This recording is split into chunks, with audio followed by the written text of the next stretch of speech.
Going Infinite, The Rise and Fall of a New Tycoon by Michael Lewis. Picture this. You're on a video call with Anna Wintour. Yes, that Anna Wintour, the Vogue editor who can end careers with a raised eyebrow and launch empires with a single photograph. She's personally inviting you to the Met Gala, explaining why you absolutely must attend the most exclusive party on Earth. And you're playing a video game. Not casually glancing at your phone, mind you. You've literally minimized her face to a tiny corner of your screen so you can focus on Storybook Brawl, this fantasy battle game where you're currently selecting your champion, the Horde Dragon, naturally, and assembling your army of dwarves and princesses. Every now and then, when Anna pauses for breath, you unmute yourself just long enough to toss out a distracted "Yuop," or "That's super interesting," before diving back into your digital conquest. This actually happened. This was Sam Bankman-Fried's real life, and it's the kind of moment that makes Michael Lewis's book Going Infinite such a wild ride. Now, if you don't know Michael Lewis, he's basically the guy who turns financial chaos into page-turning drama. He took us inside the testosterone-fueled madness of Wall Street in Liar's Poker and explained how the entire global economy nearly imploded in The Big Short. The man has this uncanny ability to find people standing at the center of historic moments and make us understand them from the inside out. And in Sam Bankman-Fried, he might have found his strangest, most fascinating subject yet. This isn't just another cautionary tale about crypto crashing and burning. It's a psychological deep dive into a mind that operates on a completely different wavelength from yours, mine, or pretty much anyone else's. We're talking about someone who became the world's richest self-made person under 30, worth over $22 billion at his peak, while living in cargo shorts and sleeping on a beanbag chair. A guy who planned to give away his entire fortune to protect humanity from things like pandemics and rogue artificial intelligence. Today, we're going inside that story. I'm going to walk you through the key moments and hidden truths from this absolutely bonkers book. By the end, you won't just know what happened to FTX. You'll understand the mindset that made it all possible. How a unique form of genius, mixed with radical philosophy and a world desperate for a new kind of hero, created one of the most spectacular rises and devastating crashes in modern history. This is about ambition, morality, and that dangerous moment when changing the world starts to look a lot like breaking it. To really get Sam Bankman-Fried, we need to rewind to his childhood, which even he found perplexing. He once said he just couldn't figure out what he did with those years. His parents were both Stanford law professors, Joe Bankman and Barbara Fried, brilliant people far more interested in ideas than income. They raised him in this environment, where every assumption got questioned and nothing was sacred. That led to a mind-bending moment in third grade. His classmates were all talking about Santa Claus. Sam knew who Santa was, obviously, but he thought of him like Bugs Bunny, a cartoon character, not a real thing.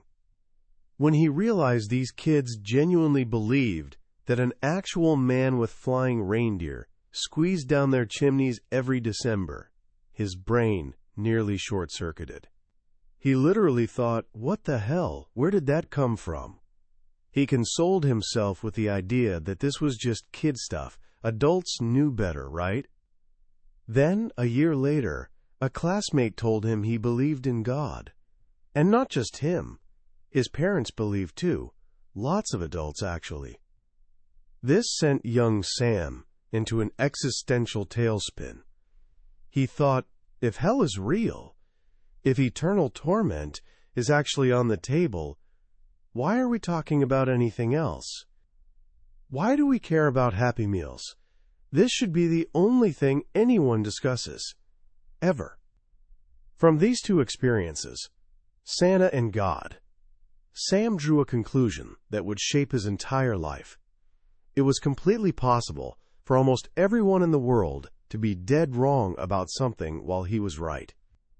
He called it the reality of mass delusions. And here's the thing. It wasn't arrogance. It was just what he observed.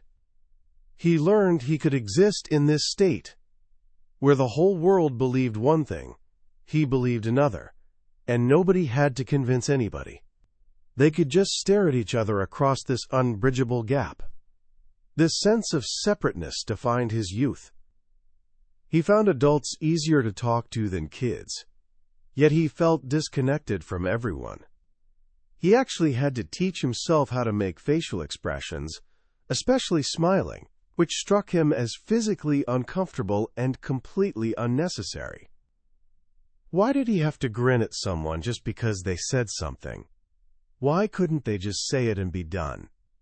One classmate later described him as smart and inoffensive and maybe not all that human. Sam didn't really disagree. He despised school, particularly English class. The whole concept of interpreting a book and getting graded on your interpretation seemed absurd to him. Subjectivity dressed up as objectivity. He famously argued that Shakespeare couldn't possibly be history's greatest writer, based purely on probability. What were the odds, he reasoned, that the best writer ever would happen to be born in 1564, when only a tiny slice of the population could even read, compared to the billions of literate people alive today? Statistically improbable, case closed. While the rest of the world bored him to tears with its irrationality, he found one exception: games. Specifically a card game called Magic: The Gathering. This wasn't like chess, where theoretically you could calculate the perfect move. Magic was all about incomplete information, probability, and constant change. The rules in cards kept shifting, forcing players to adapt on the fly. The game was fundamentally unknowable, and Sam was absolutely brilliant at it. In this world of strategic uncertainty, he made his one true childhood friend, a kid named Matt Nass. His other refuge was math camp. For the first time, he was surrounded by kids who thought like him. Kids more interested in building election prediction models than in having political opinions. But math camp also delivered a harsh reality check. He wasn't the smartest person in the room anymore. By their standards, he was actually below average. That bothered him, naturally. But it also sparked a crucial realization about himself. The place I am strongest is the place where you have to do things other people would find shocking. He just didn't know where in the world that place existed yet. Turns out, it was on Wall Street. During his junior year at MIT, feeling increasingly disillusioned with academic life, Sam wandered into a campus job fair. He saw booths for high-frequency trading firms he'd never heard of: Jane Street Capital, Susquehanna, Wolverine. He dropped off his resume without much thought. To his surprise, they called him for interviews. The interviews were unlike anything he'd experienced. They didn't care about his grades or his extracurriculars. They gave him games, mental math puzzles, probability questions, bizarre betting scenarios. For his in-person interview at Jane Street, they handed him a stack of poker chips and casually mentioned that nobody who'd lost all their chips had ever gotten hired. The games were designed to test something very specific. They were metagames. Games about how you play games. For instance, they gave him 10 coins, each weighted differently, with a limited number of flips to maximize his winnings. The game wasn't really about finding the best coin.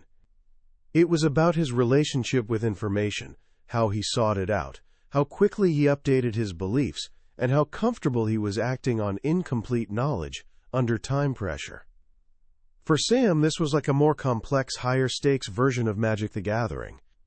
He realized these games were testing for something that nothing in his childhood could have prepared him for: yet his mind was perfectly built for it.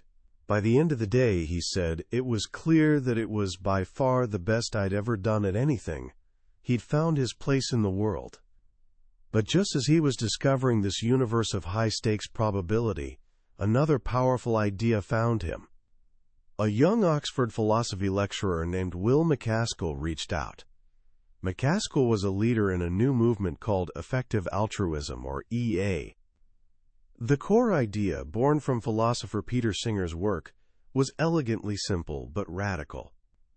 If you saw a child drowning in a pond, you'd jump in to save them, even if it meant ruining your expensive shoes, right? So why, Singer asked, don't we feel the same urgency to send the cost of those shoes to save a child starving in another country? Effective altruism took this idea and turned it into a quantitative framework for living. The goal: use your time and money to do the maximum possible good, measured in lives saved. MacAskill presented Sam with a choice. You could become a doctor and save maybe a few dozen lives over your career. Or you could pursue a lucrative career, become an investment banker, make millions, and donate that money to fund several doctors, thereby saving many times more lives. This concept was called earning to give. For Sam, who'd been raised by utilitarian parents and had always believed people should be judged by the consequences of their actions, this was a revelation. It was, as he put it, obviously right. It gave him a clear, practical mission. He wasn't just going to be a trader at Jane Street. He was going to be an altruistic money-making machine for the good of humanity. He spent 3 years at Jane Street, sharpening his skills and donating most of his income to EA charities. But inside, he was miserable. I don't feel pleasure, he wrote in a private journal. I don't feel happiness. Somehow my reward system never clicked. He felt disconnected from his coworkers, wearing a carefully constructed social mask. They care about the Sam they see, he wrote. My real-life Twitter account. He started questioning whether Jane Street was truly the place where he could have the highest impact. He made a list of 10 other things he could do and calculated the expected value of each. The chance that Jane Street was the absolute best option seemed low. The only way to find out was to try something else. That's when crypto entered the picture. In 2017, the crypto market exploded from $15 billion to over $700 billion in a single year. It was a wild, inefficient, barely regulated frontier, the kind of market where a Jane Street-style approach could theoretically make astronomical sums. Sam did a quick back-of-the-envelope calculation. He could potentially make $1 million a day. It seemed so crazy he cut the estimate by 90%, but even then, the numbers were staggering. He told his friend Adam Yedidia, I could make $1 billion. Adam replied, You're not going to make $1 billion. He quit Jane Street and, with a small group of other effective altruists, started a crypto trading firm called Alameda Research. His secret weapon was access to a pool of brilliant, mission-driven EAs who trusted each other implicitly, a crucial advantage in a world where theft was rampant. Among his first hires were 2 people who'd become central to his story: Gary Wang, a coding prodigy from math camp and MIT, who was so quiet people thought he might not speak at all, and Nishad Singh, his younger brother's best friend, a brilliant and deeply empathetic engineer. The early days of Alameda were pure, beautiful chaos. They were exploiting massive price differences for Bitcoin between countries, like the kimchi premium in South Korea, where Bitcoin traded for 20 to 50% more than in the US. The problem was getting money in and out of the country. Sam seriously considered schemes involving jumbo jets filled with people carrying suitcases of cash. This chaotic environment led to a crisis. Sam's management style, or complete lack of one, drove his team crazy. He wouldn't show up for meetings, he'd fall asleep at his desk, and he'd play video games during one-on-ones. Then millions of dollars in a cryptocurrency called Ripple vanished. The management team panicked. Sam's attitude was basically, it'll probably turn up somewhere. He treated the missing money like a thought experiment. He called the Bob problem. Imagine your good friend Bob is at a party where someone gets murdered. There's a 1 in 20 chance Bob did it. How do you treat Bob now? You can't be certain, so you have to live with the probability. That's how he saw the missing Ripple. There was an 80% chance it would show up, so they should act as if they still had 80% of it. This probabilistic thinking, so powerful in markets, was infuriating in a crisis. The entire management team, except for Sam and Gary, quit in what became known as the schism. They tried to buy him out and warned investors that he was reckless and couldn't be trusted. But then, something incredible happened. With nobody left to stop him, Sam unleashed his automated trading system, ModelBot, and it immediately started printing huge amounts of money. And the missing Ripple? It turned up. It had been stuck in a technical glitch between two exchanges. Sam had been right all along. The people who stayed, Gary, Nishad, and a young trader from Jane Street named Caroline Ellison, were now bound to him. He wasn't just a leader anymore. He was a prophet.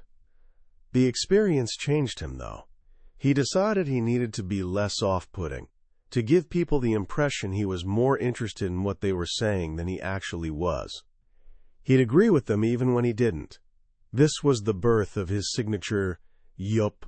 He went from being someone you'd be surprised to learn approved of you, to someone you'd be surprised to learn didn't.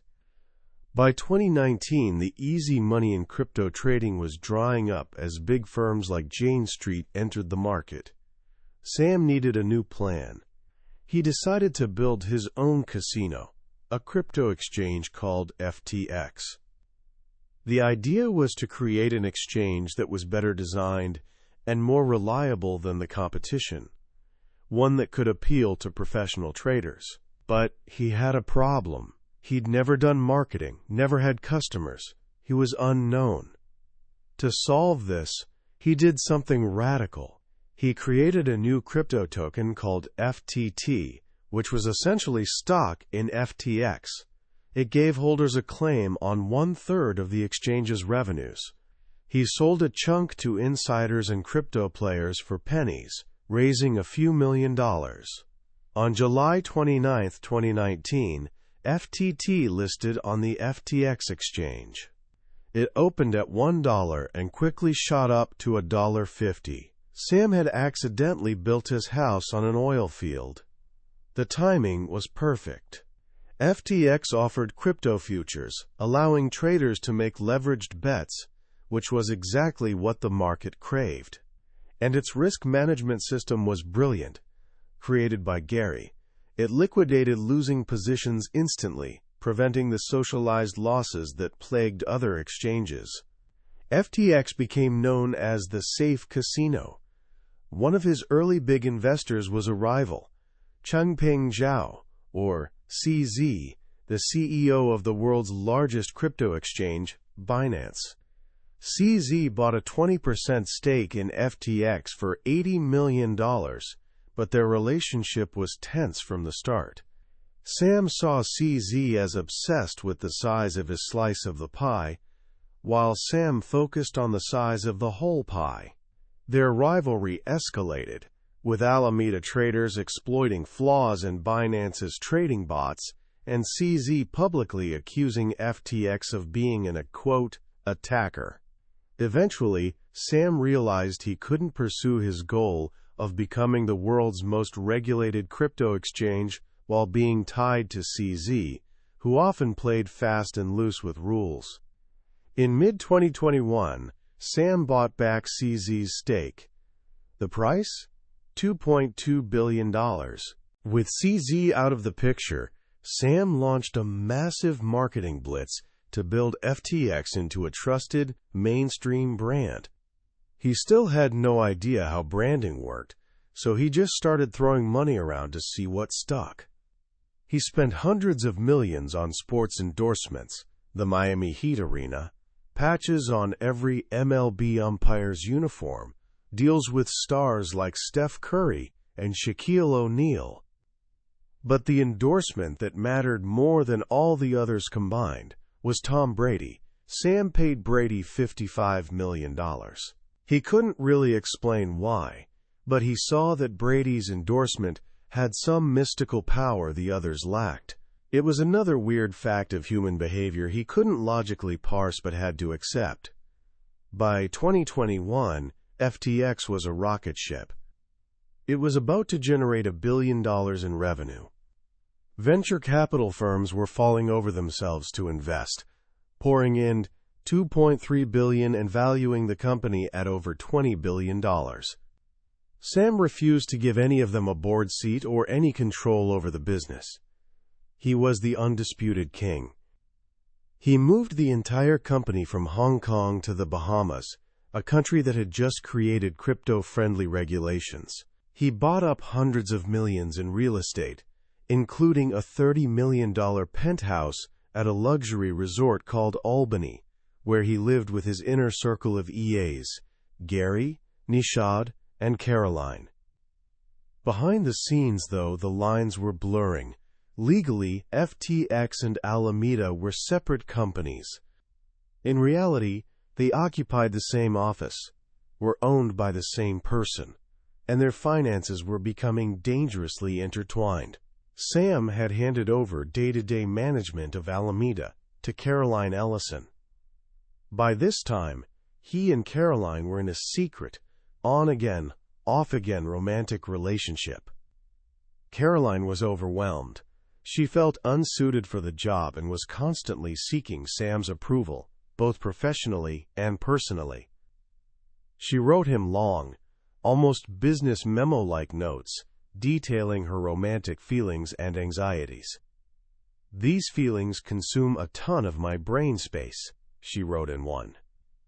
In another, she worried, "I did a bad job on this thing, leads to now Sam will hate me, leads to sad." Sam's reply was brutally logical. In a memo titled Arguments Against, he wrote, "In a lot of ways, I don't really have a soul. I don't feel happiness. What's the point in dating someone who you physically can't make happy?" This emotional turmoil was happening as Alameda was taking on enormous, hidden risks.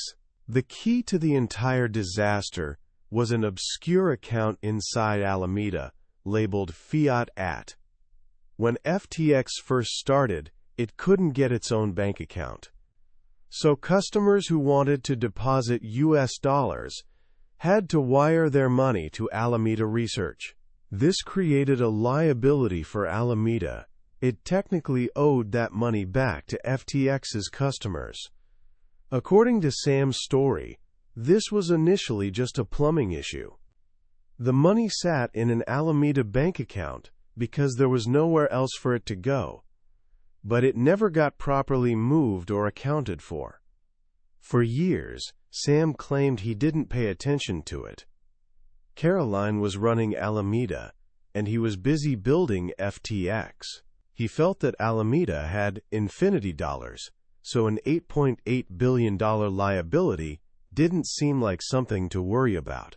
But in the spring of 2022, the crypto market crashed. Alameda suffered huge losses. Suddenly, that $8.8 billion wasn't just a number on a spreadsheet. It was a lifeline that Alameda had been quietly using as its own capital. It had been spending FTX customer money on Sam's venture investments, political donations, and to cover its own trading losses. The whole thing came crashing down in one spectacular week in November 2022.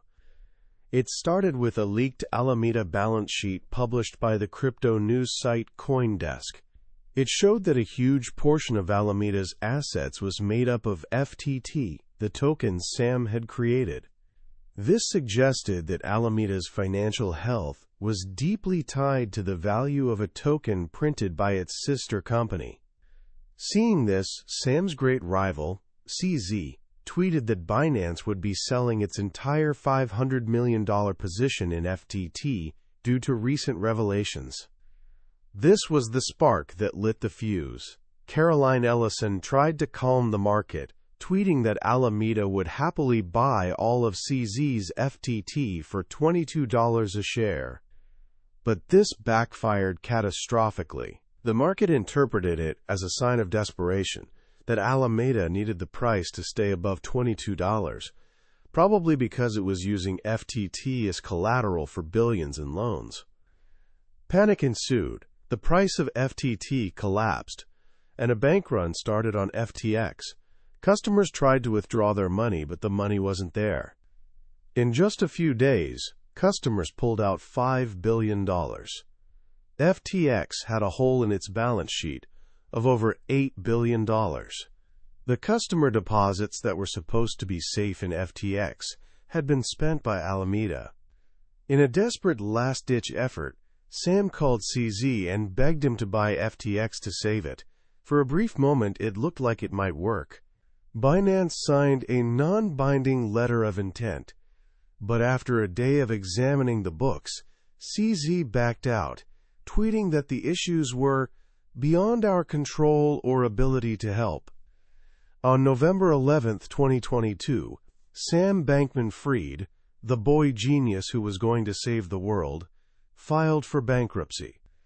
In the chaotic aftermath, a new CEO took over, a seasoned bankruptcy expert named John Ray III.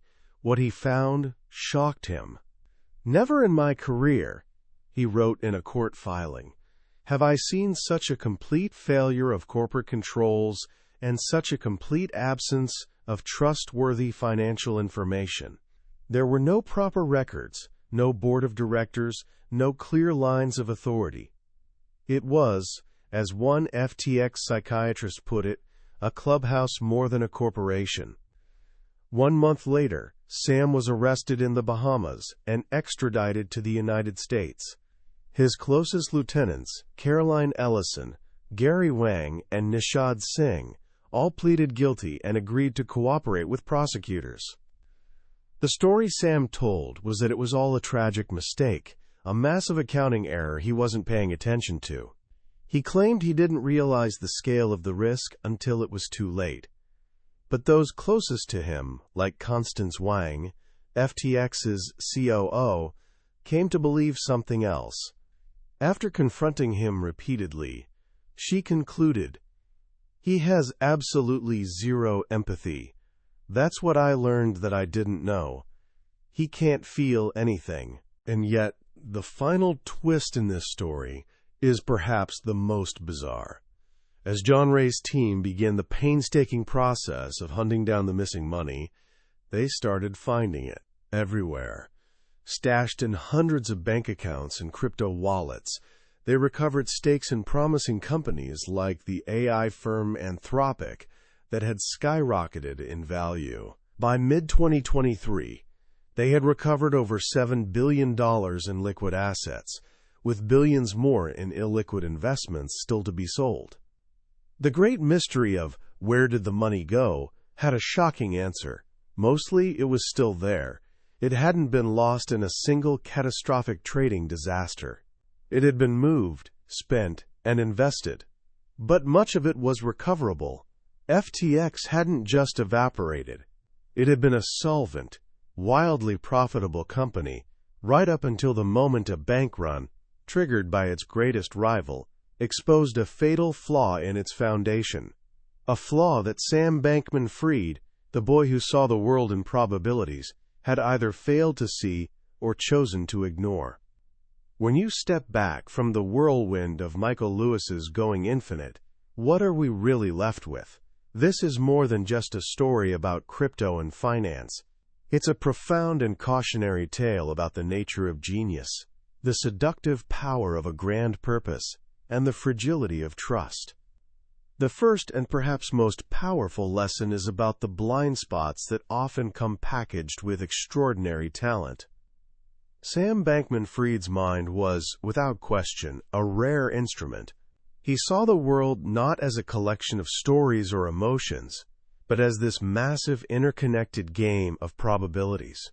That allowed him to spot opportunities in financial markets that others completely missed. He could calculate expected value in his head with stunning speed and act on it without hesitation. But that same operating system that made him a brilliant trader made him a deeply flawed human being and leader. His inability to connect with, or even truly register the emotional reality of others, wasn't just a personality quirk. It was a catastrophic liability. He could build a complex risk engine for a financial exchange, but couldn't build a simple organization chart because he couldn't grasp the basic human need for structure and clarity. He could justify any action with a utilitarian calculation, but couldn't see the profound damage he was causing to the people who trusted him most. The story is a stark reminder that intelligence is not the same as wisdom. You can have a brilliant mind for solving puzzles, but a complete inability to navigate the complexities of human relationships, ethics, and responsibility. And in the real world, the latter is what ultimately holds everything together. The second major theme is the intoxicating danger of a righteous mission. Effective altruism gave Sam and his inner circle something more powerful than money: a purpose. They weren't just traders getting rich. They were soldiers in a war to save humanity. This belief that they were doing good on a cosmic scale became a kind of moral license. It allowed them to justify cutting corners, ignoring rules, and taking monumental risks. After all, if you believe you're on a mission to prevent the apocalypse, what's a little regulatory gray area or a few $1 billion of customer funds used as a line of credit? The goal is so noble, so vast, that the means begin to feel insignificant. This is a trap that has snared countless idealists throughout history. When your mission is to go infinite, the small, finite rules of the here and now can start to seem trivial. The book serves as a powerful warning against the belief that good intentions are a substitute for good character. Finally, the story of FTX is a modern fable about the nature of value itself. In a world of dizzying complexity, what do we choose to believe in? For a few years, the world chose to believe in Sam Bankman-Fried. Venture capitalists, politicians, celebrities, and millions of ordinary people projected their hopes onto this quirky, brilliant young guy in cargo shorts. He seemed like something new, something different, an answer to the greed and cynicism of the old financial world. His very oddness, his lack of interest in the trappings of wealth, became his greatest asset. It made him seem authentic. But as Michael Lewis shows us, that trust was built on a story, not on substance. The entire edifice, from the celebrity endorsements to the venture capital valuations, was a shared belief system that shattered in an instant. It reminds us that in finance, and perhaps in life, value is often a consensus hallucination. It's real only as long as we all agree to believe it's real. And when that belief vanishes, it can take everything down with it. So what can you, someone full of ambition and dreams, take from this? First, cultivate self-awareness as much as you cultivate skill. Understand your own blind spots, especially if you're gifted in a particular area. The things you're worst at are often the things that will cause you the most trouble. Second, be wary of any mission, no matter how noble, that encourages you to believe you're above the rules that govern everyone else. Character, integrity, and simple human decency aren't negotiable, no matter how high the stakes. And finally, learn to distinguish between a compelling story and a solid foundation. The world is full of charismatic storytellers, but real, enduring value is built on something far more tangible: trust, transparency, and a healthy respect for risk. Sam Bankman-Fried wanted to go infinite, but he forgot that we all live in a finite world, governed by finite rules and the simple, unbreakable bonds of human trust. That was a summary of Going Infinite by Michael Lewis. We've touched on the major themes and the unbelievable narrative today, but I'll be honest with you. A summary can only take you so far. The real magic of a Michael Lewis book happens when you read it yourself. It's in those quiet moments, when a particular story or a simple phrase hits you in a way you didn't expect, that the deepest understanding comes. This summary is designed to give you a map of the territory and help you decide if this journey is one you want to take. If anything we've talked about today has sparked your curiosity or resonated with you, I truly encourage you to grab a copy. Reading it isn't just about learning what happened. It's an experience that can genuinely change the way you think about genius, ambition, and the world we live in. The link to the book is in the description. Also, if you found this summary valuable and it gave you something to think about, I'd be grateful if you'd hit that like button and subscribe to the channel. That way, you won't miss our next journey into another life-changing book from the Billionaire's Bookshelf. Let's keep growing together.